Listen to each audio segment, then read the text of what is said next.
Good morning students. Last व्हिडिओमध्ये आपण first function of ecosystem बघितलं होतं. ते फर्स्ट फंक्शन होतं प्रोडक्टिव्हिटी. ओके, तर एखाद्या इकोसिस्टममध्ये जेवढे काही प्रोड्यूस असतील ते गिवन टाईम आणि गिवन एरियामध्ये जे काही ऑर्गॅनिक मॅटर प्रोड्यूस करत असतील त्याला आपण प्रोडक्टिव्हिटीज असं कन्सिडर करतो आहे. ठीक आहे, तर या प्रोडक्टिव्हिटीचे फॅक्टर्स राहिलेले आहे. म्हणजे फॅक्टर अफेक्टिंग द प्रोडक्टिव्हिटीज, कोणते फॅक्टर्स आहेत जे प्रोडक्टिव्हिटीला अफेक्ट करू शकतात. ओके, तर लेट्स डिस्कस इट. पहिला फॅक्टर जो आहे तो आहे photosynthesis capacity of plants. Okay, सर्वच प्लांटची फोटोसिंथेसिस करण्याची कॅपॅसिटी सारखी नसते, काहींची जास्त असते काही कमी असते. त्यानुसार त्या इकोसिस्टीममध्ये ज्या प्रकारची व्हेजिटेशन्स असेल, ज्या प्रकारचे प्लांट स्पेसीज असतील आणि त्या प्लांट स्पेसीजची जी काय कॅपॅसिटी असेल त्या कॅपॅसिटीवरती प्रोडक्टिव्हिटी डिपेंड असते. ओके, कॅपॅसिटी जर जास्त असेल तर प्रोडक्टिव्हिटी इन्क्रीज होणार आहे, कॅपॅसिटी जर कमी असेल तर मात्र प्रोडक्टिव्हिटी कमी होणार आहे.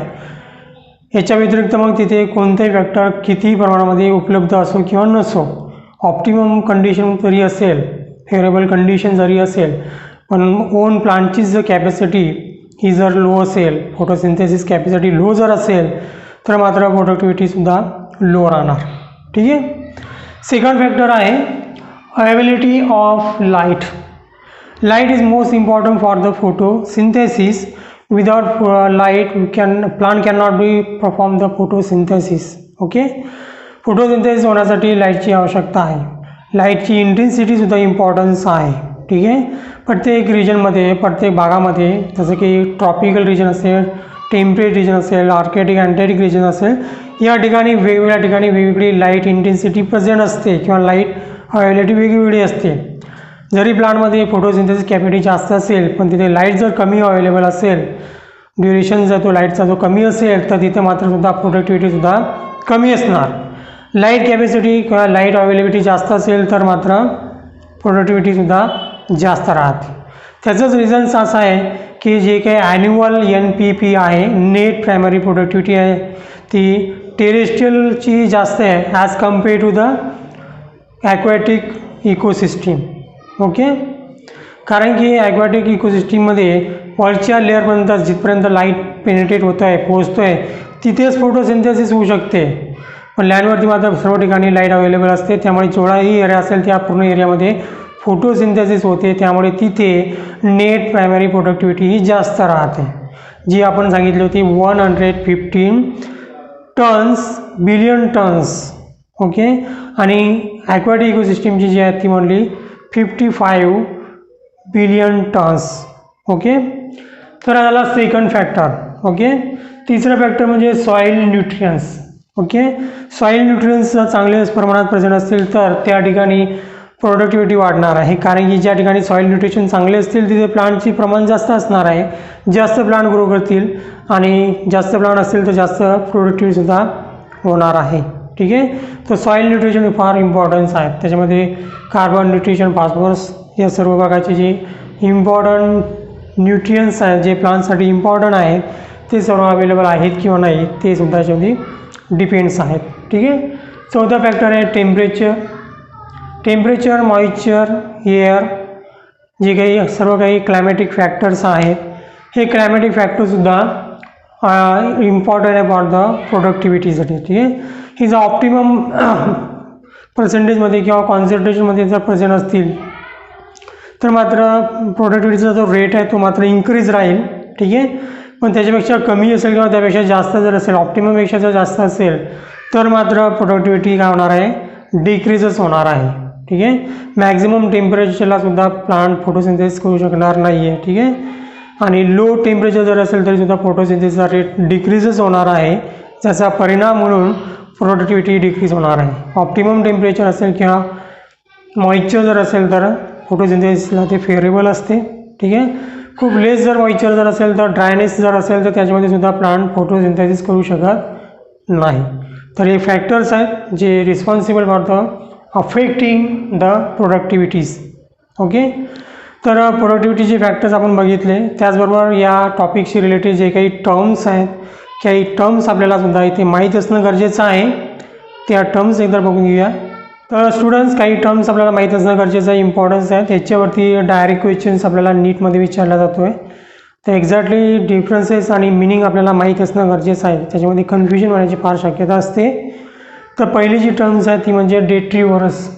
डेट्रिव्हरस म्हणजे जे काही लिव्हिंग ऑर्गॅनिझम्स आहेत जे डेट्रीसवरती फीड करतात किंवा ऑर्गॅनिक मॅटरवरती.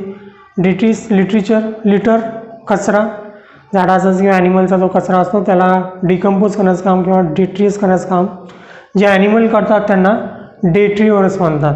ओके, याचं एक्झाम्पल आहे अर्थवॉर्म. डेट्रिव्हरस म्हणजे फीड ऑन द डेट्रियस. ओके, दुसरी टर्म्स आहे स्कॅव्हेंजर्स. ओके, स्कॅव्हेंजर अशा ऑर्गॅनिझमला म्हणतात जे पर्टिक्युलर ॲनिमल्सच्या डेड बॉडीवरती किंवा राहिलेली जी काही बॉडी असेल लेफ्ट ओव्हर जे असेल त्याच्यावरती फीड करतात. अशा ॲनिमलला आपण काय म्हणतो आहे, स्कॅव्हेंजर्स म्हणतो आहे. ठीक आहे, ते स्वतः शिकार करत नाही आहे, तर ऑलरेडी जो ॲनिमल डेड झाला असेल तर ॲनिमलच्या बॉडीला ते खातात, फीड करतात. किंवा एखाद्या ॲनिमलने शिकार केले असेल आणि खाल्ले असेल, राहिलेला जो लेफ्ट ओव्हर असेल, राहिलेले जे काही त्या ॲनिमलचे तुकडे राहिले असतील ते त्याला खायचं काम डेट्रिव्हरस स्कॅव्हेंजर्स करत असतात. For example cow, it is a crow, hyena आणि वल्चर्स. ओके, यांना स्कॅव्हेंजर्स म्हणतात. तिसरा आहे saprotrophs. Saprotrophs it is a similar sort to the decomposer. डिकम्पोजरला सॅप्रोटॉप्स म्हणतात. तर डिकम्पोजर कोणते असतात, जे डिकम्पोजिशन्स करतात त्यांना आपण डिकम्पोजर म्हणतात. डिकम्पोजिशन म्हणजे काय, तर it is a conversion of the complex organic matter in the simple organic matter, त्याला आपण डिकम्पोजिशन म्हणतो. ठीक आहे, जे ॲनिमल डिकम्पोजिशन करतात त्याला आपण सॅरोफाईट म्हणतो. ओके, तर या ॲनिमलला जी एनर्जीची आवश्यकता असते ती एनर्जी ते कुठून मिळवतात, by the degrading the dead matters, म्हणजे डेट्रीजला डिगार्डिंग करून किंवा डिकम्पोज करून ते एनर्जी मिळवतात. त्यांना स्पॅरोट्रॉप्स किंवा डिकम्पोजर्स म्हणतात. पुढची जी टर्म्स आहे ती इम्पॉर्टन्स आहे, ज्याला स्टँडिंग क्रॉप म्हणतात. स्टँडिंग क्रॉप म्हणजे काय, तर पर्टिक्युलर एखाद्या इकोसिस्टीममध्ये जेवढे काही लिव्हिंग बायोमास आहे, अमाऊंट ऑफ बायोमास जे आहे त्या बायोमासला म्हणतात standing crops. Okay, the amount of living biomass of the organism in ecosystem, म्हणजे total number of living organism, मग ते प्लांट असतील किंवा मग ॲनिमल असतील, त्यांचा टोटल नंबर किंवा त्याचा टोटल बायोमास म्हणजे standing crops. Okay, next terms आहे standing state. Okay, standing state म्हणजे सॉईलमध्ये किती न्यूट्रियन्स प्रेझेंट्स आहेत त्याला म्हणतात standing state. Okay, the amount of nutrients in the soil at a given time is known as standing states. Okay, standing crop आणि standing state हे difference आहे. Standing crops याला एक्सप्रेस करण्यासाठी ॲज अ यूज केला जाते as a fresh weight किंवा dry weight. Okay, most frequently जे utilize केले जाते that is a dry weight, म्हणजे एखाद्या इकोसिस्टीमचं ड्राय वेट किती आहे अशा पद्धतीने त्या इकोसिस्टीमचं स्टँडिंग क्रॉप एक्सप्रेस केला जात असते. ठीक आहे, तर याच्यावरती असा क्वेश्चन विचारला जातो की हाय स्टँडिंग क्रॉप्स कोणत्या इकोसिस्टीमचा आहे, तर त्याचा आन्सर आहे इट इज अ फॉरेस्ट. फॉरेस्टमध्ये लिव्हिंग ऑर्गॅनिझम जास्त राहतात. ठीक आहे, तर forest is the high standing crops, ज्याच्यामध्ये हाय स्टँडिंग क्रॉप जास्त आहे. ठीक आहे, लो स्टँडिंग क्रॉप जे आहे ते ग्रासलँड या इकोसिस्टीममध्ये प्रेझेंट्स आहे. ते दोन एक्झाम्पल सर्वांनी लक्षात ठेवायचे आहेत. ठीक आहे, ते काही टर्म्स होते जे आपल्याला माहीत असणं गरजेचं होतं. त्याच्यानुसार आपण हे सुद्धा बघितलेलं आहे की ओमनिव्हरस, कार्निव्हरस, हार्बिव्हरस, कन्झ्युमर्स आणि प्रोड्युसर्स हे टर्मसुद्धा आपल्याला माहीत असणं गरजेचे आहेत, जे आपण ऑलरेडी बघितलेलं आहे. ठीक आहे, नेक्स्ट बघूया स्टुडंट्स. नेक्स्ट फंक्शन जे आहे इकोसिस्टीमचं दॅट इज डिकॉम्पोजिशन्स. ओके, फर्स्ट आपण बघितलं प्रोडक्टिव्हिटी, सेकंड फंक्शन बघूया डिकॉम्पोजिशन्स. ओके, डिकॉम्पोजिशनच्या मधून सुद्धा जे मायक्रो कन्झ्युमर्स आहेत ते एनर्जी मिळवतात. ओके, या थ्रू द एनर्जी प्रोड्यूस केली जाते. That's why it is consider as a function of ecosystems. Okay, what is a decompositions. Decomposition म्हणजे सिम्पली कॉम्प्लेक्स ऑर्गॅनिक मॅटरला सिम्पलर ऑर्गॅनिक मॅटरमध्ये कन्वर्ट करणे, त्या प्रोसेसला डिकॉम्पोजिशन्स म्हणतात. Okay, so it is a breakdown of complex organic compound जे काही dead bodies आहे प्लांट अँड ॲनिमलच्या त्यांच्यामध्ये प्रेझेंट असते. त्या कॉम्प्लेक्स ऑर्गॅनिक कंपाऊंडला ब्रेकडाऊन करायचं आहे इंटू द सिम्पलर इनऑर्गॅनिक कंपाऊंडमध्ये. ठीक आहे, आणि या कंपाऊंडसोबत काही न्यूट्रियंटसुद्धा प्रोड्यूस करायचे आहेत. Okay, inorganic substances like a carbon dioxide आणि water. That process is called as a decompositions. Decomposition जे आहे ऑर्गॅनिझम करतात त्यांना डिकम्पोजर्स म्हणतो आपण. It called as a decomposers. याचे एक्झाम्पल म्हणजे मायक्रोब्स लाईक अ फंजा आणि बॅक्टेरिया. ओके, डिकम्पोजला आपण सॅप्रोफाईट्ससुद्धा म्हणतो. आताच आपण टर्म बघितली होती सॅप्रोफाईट्स, ती डिकम्पोजरला सुद्धा म्हणतात. याच्या व्यतिरिक्त डिकम्पोजर जे आहेत ते डेट्रीवरस सुद्धा डिकम्पोजर्स आहेत. ओके, त्याचं एक्झाम्पल आपण बघितलं होतं, ते एक्झाम्पल होतं अर्थ वॉर्म. ओके, अर्थ वॉर्मसुद्धा डिकम्पोजिशन करतात. ठीक आहे, तर डिकम्पोजिशन प्रोसेस आहे ती ॲक्च्युली 5 प्रोसेसमध्ये कन्वर्ट झालेली आहे. म्हणजे 5 स्टेपमध्ये ती कंप्लीट होते आहे. म्हणजे डिकम्पोजिशन प्रोसेस जी आहे ती फ्रॅगमेंटेशन्स, त्याच्यानंतर कॅटाबॉलिझम, लिचिंग्स, त्याच्या ह्युमिनिफिकेशन्स आणि लास्टली मिनरलायझेशन्स, अशा 5 स्टेपमध्ये ही प्रोसेस कंप्लीट होते. ठीक आहे, तर या प्रोसेसमध्ये या प्रोसेस आहेत ज्या काही याच्यामध्ये प्रोसेसेस आहेत या फिजिकल आणि केमिकल इन नेचर असतात. ठीक आहे, काही फिजिकल नेचरमध्ये आहेत तर काही केमिकल इन नेचरमध्ये आहेत. ओके, तर डिकम्पोजिशन जी प्रोसेस आहे ती 5 स्टेपमध्ये कंप्लीट होते. त्याची पहिली जी स्टेप्स आहे that is a fragmentations. Okay, fragmentation म्हणजे ज्या प्रोसेसमध्ये फ्रॅगमेंट्स तयार होतात. फ्रॅगमेंट्स म्हणजे स्मॉल बॉडीज तयार होणे किंवा स्मॉल पीसेस होणे. ठीक आहे, जे काय डिट्रियस डिकम्पोज करतात त्यांचं स्मॉल पीसेस तयार होणे, that is called as a fragmentation. Okay, so formation of small pieces of detritus by the detrivorous. Okay, due to the आणि ड्यू टू द फ्रॅगमेंटेशन जे काय डेट्रियस आहे त्याचा सरफेस एरिया इन्क्रीज होतो आहे. ठीक आहे, ज्याच्यामध्ये त्याला इझिली ॲब्झॉर्ब सुद्धा केला जाऊ शकते. सेकंड जी प्रोसेस आहे that is called as a catabolism. Okay, तर फ्रॅगमेंटेशन, लिचिंग्स आणि कॅटाबॉलिझम या तिन्ही प्रोसेसेस डिकम्पोजिशन म्हणजे सायमल्टेनियसली होत असतात. ओके, म्हणजे असं नाही की फ्रॅगमेंटेशन झाल्यानंतर कॅटाबॉलिझम होते, कॅटाबॉलिझम झाल्यानंतर लिचिंग होईल असं नाही. तर तिन्ही ज्या प्रोसेस आहेत डिकम्पोजिशनच्या त्या एकाच वेळी होत असतात, म्हणजे सायमल्टेनियसलीच होत असतात. ठीक आहे, तर जेव्हा फ्रॅगमेंटेशन होत असेल तेव्हाच कॅटाबॉलिझमसुद्धा होते. तर कॅटाबॉलिझममध्ये मायक्रोबियल किंवा फंगल एन्झाईम्स काय करत आहेत, डेट्रिसला सिम्पल इनऑर्गॅनिक मॅटरमध्ये कन्वर्ट करतात. So it is a chemical process, कारण याच्यामध्ये एन्झाईम्स येत आहेत. Okay, so this process is a chemical in nature. बाकीची फ्रॅगमेंटेशन जी आपण बघितली ती फिजिकल प्रोसेस होती, कारण याच्यामध्ये जस्ट फ्रॅगमेंट केले जात होते त्यामुळे ती फिजिकल प्रोसेस आहे. पण याच्यामध्ये आता केमिकल्स म्हणजे एन्झाईम्स इन्क्लूड झालेले आहेत, तर it is a chemical process catabolisms. Okay, तर मायक्रो ऑर्गॅनिझम्स काय करतात, एन्झाईमच्या मदतीने डेट्रिसला सिम्पल इनऑर्गॅनिक सबस्टन्समध्ये कन्वर्ट करतात. त्याच्यानंतर जे येते ते आहे लिचिंग्स. ओके, तर जे काही डेट्रिस किंवा सिम्पल इनऑर्गॅनिक मटेरियल्स आहेत किंवा ऑर्गॅनिक मटेरियल्स आहेत जे वॉटर सोल्युबल्स आहेत ते वॉटर सोल्युबल सबस्टन्सेस लीच होतात. वॉटरसोबत लीच होऊन ते सॉईलच्या डीप लेअरमध्ये जाऊन ॲक्युमुलेटेड किंवा जमा होत असतात. ओके, म्हणजे सॉईलच्या अप्पर सर्फेसमध्ये जे काही डिकम्पोजिशन झालेलं असेल, डिकम्पोजिशनच्या 2 पोझिशन्स आहेत. जर ॲक्वॅटिक इकोसिस्टीम जर असेल तर ते अप्पर सर्फेसवर बॉटम लेअरमध्ये डिकम्पोजिशन होत असते. ॲक्वॅटिक इकोसिस्टममध्ये डिकम्पोजिशनची प्रोसेस आहे ती बॉटमला होत असते. तर टेरेस्ट्रियल इकोसिस्टीममध्ये डिकम्पोजिशनची प्रोसेस आहे ती अप्पर लेअरवरती होत असते. म्हणजे सॉईलची जी सर्वात वरची ओरिझोन असेल त्या ओरिझनमध्ये डिकम्पोजिशन होत असते. ठीक आहे, याच्यामध्ये त्या झालेले जे काही सिम्पल ऑर्गॅनिक मटेरियल्स असतील किंवा इनऑर्गॅनिक मटेरियल असतील ते वॉटरमध्ये डिझॉल्व्ह होऊन वॉटरसोबत पाझरून जमिनीच्या आतमध्ये जाऊन जमा होत असतात. That process is called as a leaching.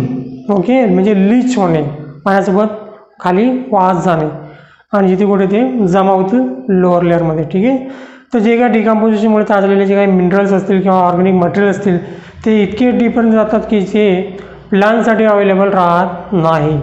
Okay, तर ते एक प्रकारे प्लांटसाठी अवेलेबल राहत नाही, कारण प्लांटचे रूट्स इथपर्यंत डीपर्यंत जाऊ शकत नाही. ठीक आहे, लिचिंगमुळे जे काही न्यूट्रियन्स खाली गेलेले आहेत ते मात्र प्लांटसाठी अवेलेबल नसतात. लिचिंग नंतर नेक्स्ट आहे, नेक्स्ट येते ते ह्युमिनिफिकेशन्स. ह्युमिनिफिकेशन म्हणजे ह्युमस तयार होणे. ओके, ह्युमस कशाला म्हणतात? It is a dark colour amorphous colloidal organic matter that is called as a humus.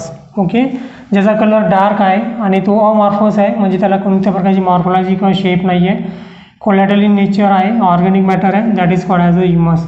Humus formation होणे म्हणजे ह्युमिनिफिकेशन्स. ओके, ह्युमिनिफिकेशनमुळे किंवा ह्युमसमुळे त्या सॉईलमध्ये एक प्रकारचं हायली रेजिस्टन्स तयार होते अगेन्स्ट टू मायक्रोबियल ॲक्टिव्हिटीज.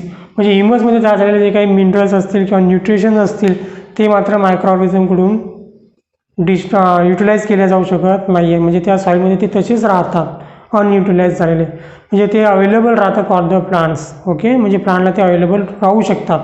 म्हणून आपण म्हणलेलं आहे it is act as a serve as a reservoirs of nutrients. Okay, आणि त्यामुळे इथे पुढची जी प्रोसेस आहे डिकम्पोजिशनची ती सुद्धा इथे स्लो होऊन जाते. ओके, म्हणजे तयार झालेले जे काही न्यूट्रियन्स आहेत ते तिथे अवेलेबल्स राहतात. ह्युमिनिफिकेशन नंतरची नेक्स्ट स्टेप आहे मिनरलायझेशन्स. मिनरलायझेशन म्हणजेच काय तर मिनरल्स तयार होणे. ठीक आहे, तर ह्युमस जे आहे राहिलेले ह्युमस जे आहेत ते फर्दर डिग्रेडेड होते बाय द मायक्रोब्स. ओके, आणि it release the inorganic nutrients that is a minerals. Okay, and that process is called as a mineralisations. Okay, तर काही जे ह्युमस आहेत ते मायक्रोबकडून डिग्रेड केले जाते आणि त्याचे कन्व्हर्शन मिनरल्समध्ये केलं जाते, इनऑर्गॅनिक मॅटरमध्ये केलं जाते, ज्याला मिनरल्स आपण म्हणतो, आणि त्या प्रोसेसला आपण मिनरलायझेशन्स म्हणतो आहे. ठीक आहे, तर अशा प्रकारे या दोन प्रोसेस आहेत. ठीक आहे, एक तर मायक्रोबियल ॲक्टिव्हिटी जर झाली असेल तर त्याच्यापासून मिनरल्स तयार होतील, आणि मायक्रोबियल ॲक्टिव्हिटीज न झाली नसेल तर तिथे मात्र ह्युमस तयार होईल. दोन्हीपैकी एक तरी त्याच्यामध्ये तयार होत असते. ठीक आहे, म्हणजे जसं डिकम्पोजिशन होते तर it start from the decomposition of the detritus म्हणजे ऑर्गॅनिक मॅटर. तर ऑर्गॅनिक मॅटरला डिकम्पोज करण्याची प्रोसेस होते, त्याला आपण डेट्रीज म्हणतो आहे. डेट्रीज हे सर्वात पहिले फ्रॅगमेंटेशन, लिचिंग आणि कॅटाबॉलिझमच्या अंडर जाते. जे डेट्रीजवरती फ्रॅगमेंटेशन, लिचिंग आणि कॅटाबॉलिझम होते हे सर्व सायमल्टेनियसली होणाऱ्या प्रोसेस आहेत. ह्या झाल्यानंतर एक तर त्याच्यावरती ह्युमिनिफिकेशन होईल किंवा मग नंतर मिनरलायझेशन्स होईल. ठीक आहे, ह्युमिनिफिकेशन जर झालं असेल तर या डेट्रीजचं रूपांतर ह्युमसमध्ये होईल, जे की प्लांटसाठी खूप चांगलं असते. ज्या सॉईलमध्ये ह्युमसचं प्रमाण जास्त असते त्या सॉईलला आपण फर्टाईल सॉईल म्हणतो, कारण त्याच्यामध्ये न्यूट्रियनचं प्रमाण जास्त आहे, ह्युमसचं प्रमाण जास्त आहे. आणि जर ह्युमस झालं नसेल तर त्याच्यावरती जर मिनरलायझेशन झालं असेल तर it convert into the carbon dioxide and water, म्हणजे इन न्यूट्रियन्समध्ये. ठीक आहे, मिनरल्स किंवा न्यूट्रियन्समध्ये. ठीक आहे, so this is the decomposition process. Okay, decomposition प्रोसेसला अफेक्टिंग करणारे जे फॅक्टर्स आहेत ते म्हणजे पहिला जो आहे तो आहे केमिकल नेचर ऑफ द डेट्रियस. डेट्रियस जो आहे तो कशाने बनलेला आहे, तो त्याचं केमिकल नेचर काय आहे याच्यावरून ती प्रोसेस डिपेंड आहे की डिकम्पोजिशन ही स्लोली होईल किंवा फास्टली होईल. ठीक आहे, चिटिन, टॅनिन किंवा सिलोजनी जर बनलेला असेल किंवा सिलोजचं असेल केमिकल नेचर त्याचं, त्याला डिकम्पोज होण्यासाठी खूप सारा वेळ लागणार आहे. ठीक आहे, याच्या व्यतिरिक्त डेट्रीज जर नायट्रोजिनस कंपाऊंडनी बनलेला असेल किंवा कार्बोहायड्रेटनी बनलेला जर असेल तर ती प्रोसेस मात्र फास्ट होईल. डिकम्पोजिशन प्रोसेस जी आहे ती फास्ट होईल. ठीक आहे, अशा प्रकारे केमिकल नेचर ऑफ डेट्रीजवरती सुद्धा डिपेंड आहे the process of decomposition. Okay, त्याच्यानंतर क्लायमॅटिक फॅक्टर्स जसं की टेम्परेचर. तर 25 डिग्री सेल्सिअस टेम्परेचरपेक्षा जर टेम्परेचर जास्त असेल तर डिकम्पोजिशनची जी प्रोसेस आहे ती फास्ट होते. ठीक आहे, पण त्याच्यापेक्षा सुद्धा जास्त जर टेम्परेचर असेल तर मात्र ती प्रोसेस स्लो होऊन जाईल. कसं त्याचं म्हणजे ऑप्टिमम टेम्परेचरवरती प्रोसेस चांगल्या प्रकारे होऊ शकते. म्हणजे 25 डिग्री सेल्सिअस टेम्परेचर जर असेल तर विदिन 3 to 4 मंथ डिकम्पोजिशनची प्रोसेस ही कंप्लीट होऊ शकते. ठीक आहे, पण तेच टेम्परेचर वाढलं असेल, त्याच्यापेक्षा जास्त असेल किंवा त्याच्यापेक्षा कमी असेल, म्हणजे लेस दॅन द 10 डिग्री सेल्सिअस जर असेल तर मात्र ही जी प्रोसेस आहे ती स्लो होते, ज्याच्यामुळे त्या डेट्रिटिसला डिकम्पोज होण्यासाठी खूप सारे वर्ष किंवा इयर्स लागू शकतात. ठीक आहे. त्याच्यानंतर आहे मॉइश्चर. तर मॉइश्चर आणि वॉर्म कंडिशन आणि मॉइश्चर हे दोन कंडिशन जर असतील तर डिकम्पोजिशनची प्रोसेस जे हे जे दोन कंडिशन जर असतील तर डिकम्पोजिशनची प्रोसेस ती फास्ट होते आणि जर नसतील, कमी असतील तर मात्र प्रोसेस स्लो होते, म्हणजे वेळ लागेल डिकम्पोजिशन होण्यासाठी.